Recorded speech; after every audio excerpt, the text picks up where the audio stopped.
So how do you do a digital sign on the iPhone? So how can you add a signature to stuff? So if it's your first time in here on Foxtecc, subscribe and we can get started. So the best way to do it would be through this app, which is the preview, and it should be part of your iPhone by default. It's like I didn't have to install it. It just appeared on my phone.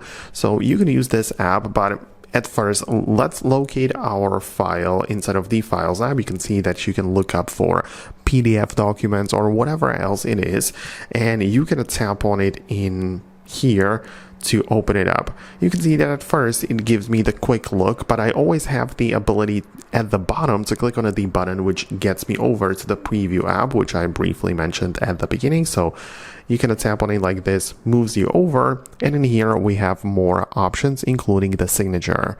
So a lot of people think that they need to click on the pencil icon and actually draw the signature, which is definitely an option, but there is a dedicated setting for it. So when you click on this fill out form button at the bottom, you can now tap on the plus and click on add signature.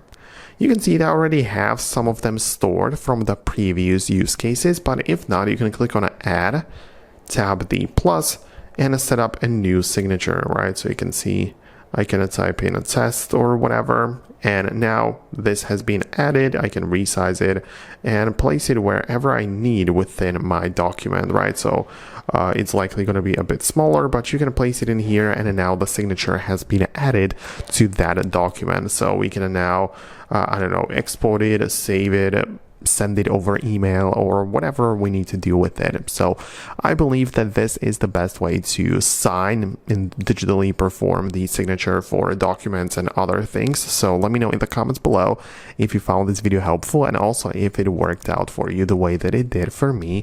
For now, that's going to be about it, and I'll see you later in the future uploads.